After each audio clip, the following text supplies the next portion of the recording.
Have a backbone. Understanding and using the phrase in English. Hello and welcome to our English language learning series.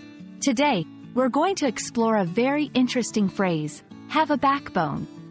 This phrase is rich in meaning and is widely used in English-speaking countries.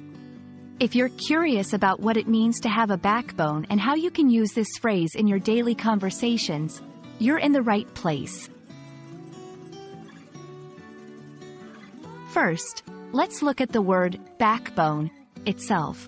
Literally, a backbone is the series of bones running down the backs of vertebrate animals, including humans. It's essential for structure and support. Without a backbone, we couldn't stand upright. This literal meaning gives us a good starting point to understand the figurative use of the phrase. When someone says that a person has a backbone, they are speaking metaphorically. It means that the person is strong, resolute, and courageous, especially in difficult situations.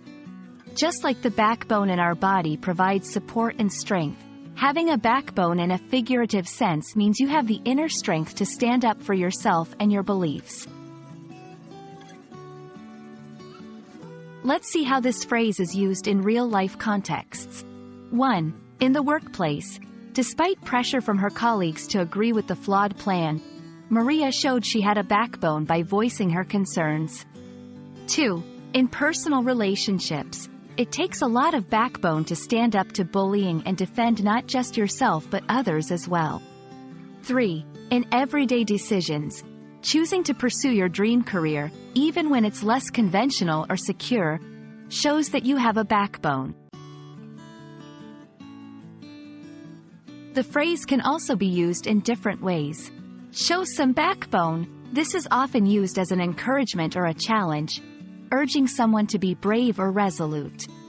Lack a backbone. This is used to describe someone who is seen as weak or easily swayed. Now you know what it means to have a backbone, in both a literal and a figurative sense.